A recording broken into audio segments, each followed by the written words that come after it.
Welcome to the great state of Wisconsin for On the Record's one-hour town hall with presidential candidate Donald Trump. Donald Trump. Donald Trump. Us tonight. Donald Trump and violence. That is the subject of this evening's Talking Points. Donald Trump. The Republican presidential frontrunner, Donald Trump.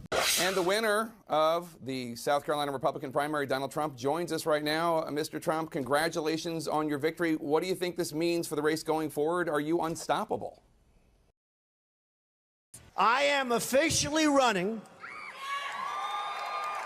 for President of the United States, and we are going to make our country great again. On June 16, 2015, business tycoon Donald Trump announced his candidacy for president. Donald Trump's running for president is a first for the country. A non-politician has never run for presidency. Nevertheless, Donald Trump has taken the country by storm with one of the most controversial campaigns ever seen in American politics. Donald John Trump was born in Queens, New York, the fourth of 5 children. At age 13, his parents sent him to military school in hopes of channeling his energy. After obtaining a degree in economics from the University of Pennsylvania, Trump followed in his father's footsteps and began to make a career in the real estate development business. Trump's father, Fred Trump, was a builder and developer of middle-class apartments in Queens. However, his son had bigger plans for the company when he came to work for him after college. In 1971, the company was in the control of Donald, renamed Trump Organization, and had been moved to Manhattan. He saw Manhattan as a huge economic opportunity and thus began investing in property. Some of his most well-known properties are Trump Tower, the Grand Hyatt Hotel, and his refurbishing and ownership of the Plaza Hotel. For years, people speculated whether Trump would join politics because of his widely known name and vast amounts of money. Would you ever? Probably not.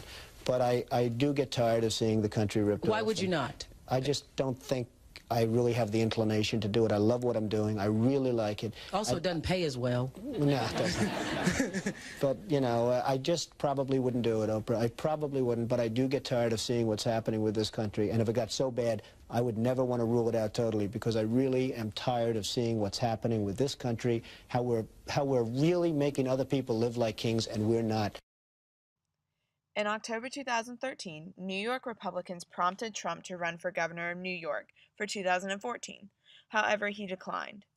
Each presidential race for the past 10 years has involved the possibility of Trump's name being on the ballot. It wasn't until 2015, when Trump did not renew his TV contract for Celebrity Apprentice, that there was evidence that Trump would be running. According to the Donald Trump website, Trump has several different plans that he wants to incorporate as president. Trump has been very adamant about the creation of a wall between Mexico and America. Trump has gone as far as saying that he will make the Mexican government pay for the wall. He wants the wall in order to decrease the amount of immigrants entering the country. I would build a great wall, and nobody builds walls better than me, believe me. And I'll build them very inexpensively. I will build a great, great wall on our southern border, and I will have Mexico pay for that wall. Mark my words. In addition to building up the wall, Trump plans on changing the immigration policy of America. This campaign believes the country's immigration policy puts the needs of other nations before our own. Having criminal statistics to back up his distaste for immigrants, Trump wants to triple the number of ICE officers at the border, detain any illegal immigrants found crossing the border, and he wants to see the end of birthright citizenship. Birthright citizenship is the automatic citizenship given to the children of illegal immigrants. One of the most argued topics since March of 2010 is the issue of Obamacare, which is a health care reform program. Trump wants an immediate repeal of the program if elected president. In replacement of Obamacare, Trump wants to establish a series of reforms that follow free market principles and ones that will restore economic freedom. You wrote that you're a liberal on health care and you supported a Canadian-style system where the government acts as an insurer. Is that what you still believe in? No, I looked at that. I looked at it very seriously. I do believe, and some people don't agree with me on this, I want everyone to have coverage. I do want people to have coverage.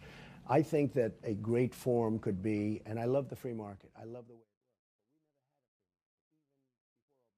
According to his campaign, his new public policies will broaden healthcare access, make healthcare more affordable, and improve the quality of care provided to Americans. In his Healthcare Reform Act, Trump references his immigration policy, stating that if his new immigration laws are followed and America begins restricting visas, the country will save $11 billion a year that had previously been spent on illegal immigrant health care. Trump became famous for his real estate and business skills, but he became notorious for his habit of saying what he feels no matter the circumstances. In most presidential races, candidates have stuck to being honest but always polite. Trump has thrown the rulebook out during his campaign, which has led to a shocking amount of support and a not so shocking amount of anger from others. As seen in several of his reforms, Trump doesn't support any illegal immigrants in America and has been quoted saying highly derogatory things about people of other religions and countries.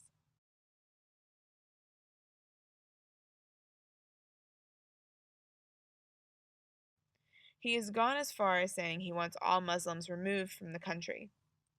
Plenty of people support this idea based off the strained relationship that America has had with the Middle East. However, he has greatly angered those who partake in the Muslim religion and those who believe that America was founded on the idea of freedom of religion. Trump's racist comments have sparked racial movements all over the country, leading to protests, sit-ins, and a large division throughout America. In addition to the racial issues Trump has ignited with his political reforms, he has also dove into gender issues. Throughout all of the interviews, debates, and speeches, Trump has stepped on quite a few toes, specifically women. There's a new Super PAC ad airing nationally over Trump's comments about women. Here's part of it. Bimbo, dog. Fat pig. Real quotes from Donald Trump about women. A person who is very flat-chested is very hard to be a 10. I'd look her right in that fat, ugly face of hers. Look at that face. Would anyone vote for that? He has insulted, sexualized, and stereotyped many women. One example was on August 6, 2015. News reporter Megyn Kelly questioned him about his sexist behavior. He laughed off the question, seemingly relaxed, but was later quoted calling Kelly a bimbo. Like fat pigs, dogs, slobs, and disgusting animals. I think the big problem this country has is being politically correct. I've been challenged by so many people, and I don't frankly have time for total political correctness. And to be honest with you, this country doesn't have time either. This country is... These sexist comments have created a divide in America. The impact he is having does promote racist, sexist, and xenophobic ideologies. It brings that about in people with the way that he speaks on Syrian refugees, that he speaks on people who practice the Muslim religion of Islam, right? And how he talks about building the wall and, fortifying it. The border between Mexico and U.S. is the only border in the world that looks like that. Well, I would agree that he has said a number of things that we would not label politically correct. But certainly when you consider the problems the Republic is facing, Donald Trump has hit some sensitive nerves, certainly in terms of trade policy. Yes, I agree that he has said over-the-top things about foreigners, whatever. And this divide is evident, especially at his rallies, where protesters, supporters, and the curious gather to hear the iconic man speak. Often at these rallies, violence breaks out, either for racial, gender, or religious issues. Often it is the protesters who create the biggest diversion, causing Trump supporters to become angry and retaliate. It is now expected that Trump rallies have an extra amount of security to try and contain the masses.